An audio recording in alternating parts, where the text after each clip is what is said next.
Ya baik, assalamualaikum warahmatullahi wabarakatuh. Eh, Perkenalkan nama saya Muhammad Tenggi Bimantoro. Di sini saya akan membahas mengenai pengaruh brand equity Honda Motor terhadap minat beli konsumen. Eh, Dalam rangka memenuhi UAS mata kuliah praktikum riset dan merek. Yang pertama yang akan saya bahas ada latar belakang, lalu kajian pustaka, lalu metode penelitian, terus ada responden dan hasil penelitian berupa karakteristik responden dan hasil regresi, kesimpulan dan saran. Nah, yang pertama di sini ada latar belakang. Merek brand telah menjadi elemen krusial yang berkontribusi terhadap kesuksesan sebuah organisasi. Pemasaran baik organisasi bisnis, nirlaba, pemanufaktur maupun penyedia jasa, dan organisasi lokal, regional maupun global. PT Astra Honda Motor atau AHM merupakan sinergi keunggulan teknologi dan jaringan pemasaran di Indonesia, sebuah pengembangan kerjasama antara Honda Motor Company Limited Jepang dan PT Astra International Tbk Indonesia. Keunggulan teknologi Honda Motor diakui di seluruh dunia dan telah dibuktikan dalam berbagai kesempatan, baik di jalan raya maupun di lintasan balap. Honda pun mengembangkan teknologi yang mampu menjawab kebutuhan pelanggan yaitu mesin bandel dan irit bahan bakar, sehingga menjadikannya sebagai pelopor kendaraan roda 2 yang ekonomis. Selanjutnya ada kajian pustaka. Nah, yang pertama ada pengertian brand equity. Brand equity adalah berbagai aset dan juga keterpercayaan merek yang berhubungan dengan suatu brand tertentu, baik itu nama ataupun simbolnya, yang mampu mengubah nilai yang diberikan atas suatu produk, barang, atau jasa, baik itu untuk pihak pemasar maupun untuk pihak pelanggan. Sedangkan bagi pelanggan, brand equity akan mampu memberikan penilaian yang kuat terkait pemahaman mereka akan proses suatu informasi, memupuk rasa percaya diri, dan juga meningkatkan kepuasan pelanggan. Nah, yang kedua ada fungsi dan manfaat brand equity. Nah, Simamora menjelaskan bahwa brand equity memiliki beberapa manfaat dan fungsi, yaitu yang pertama ada loyalitas. Dengan loyalitas, maka akan meningkatkan potensi pembelian atau pembelian kembali atau bila konsumen tersebut adalah commit buyer. Mereka nantinya tidak hanya akan berhenti pada pembelian ulang, tapi mereka juga akan merekomendasikan produk Anda kepada orang lain. Nah, lalu memungkinkan Anda untuk meningkatkan harga yang lebih tinggi lagi. Artinya Anda bisa mendapatkan keuntungan yang lebih banyak lagi. Lalu memberikan kredibilitas terhadap produk lain yang menggunakan brand Anda. Nah, fungsi dan manfaat yang lainnya ada meningkatkan pembelian ulang yang lebih banyak. Lalu sebagai pembeda antara pesaing yang lebih jelas. Memungkinkan adanya toleransi konsumen pada kesalahan produk atau bisnis dengan adanya loyalitas yang tinggi terhadap brand Anda. Menjadi salah satu faktor untuk menarik pegawai berkualitas dan mempertahankan loyalitas pegawai.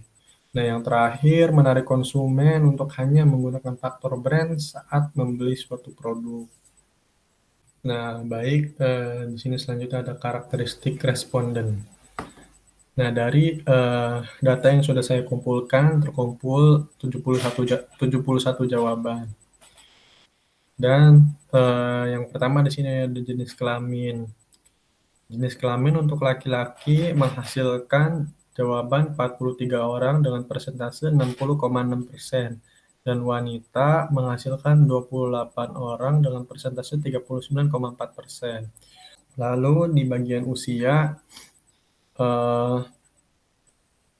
dengan mayoritas responden berusia 20 sampai 25 tahun dengan persentase 52,1%. Dan total orang respondennya adalah 37 di bagian usia 20 sampai 25. Lalu yang kedua ada usia 15 sampai 20 itu 28 orang, persentasenya 39,4%.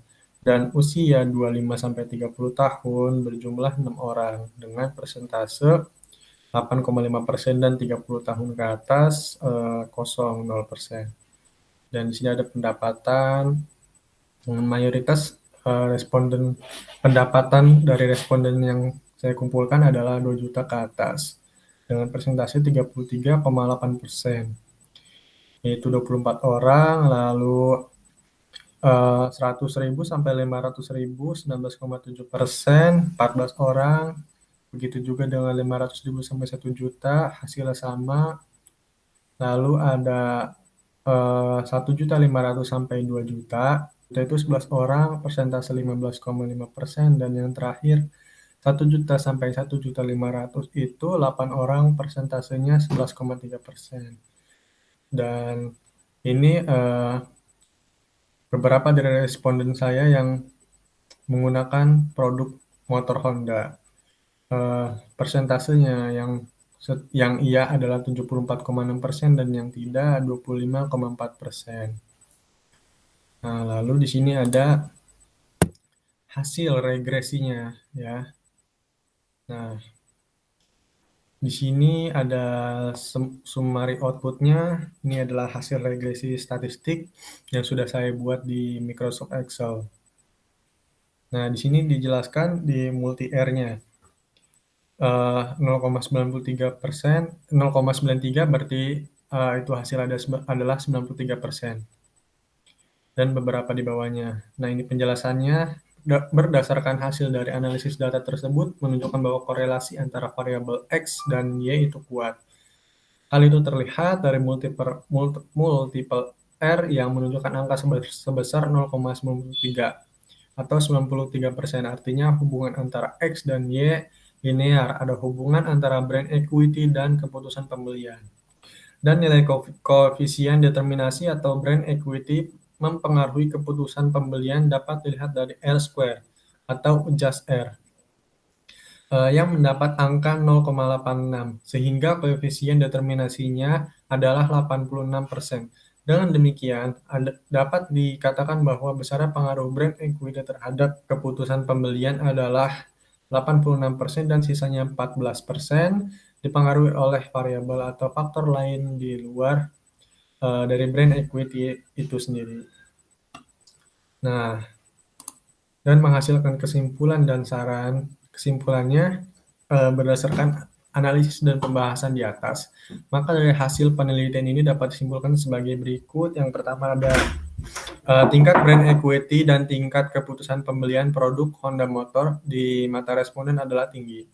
Nah, yang kedua, nilai korelasi antara variabel bebas yaitu brand equity atau X terhadap variabel terikat keputusan pembelian atau Y adalah 0,93. Nah, dari angka tersebut dapat dikategorikan bahwa brand equity benar-benar memiliki pengaruh yang kuat terhadap keputusan pembelian.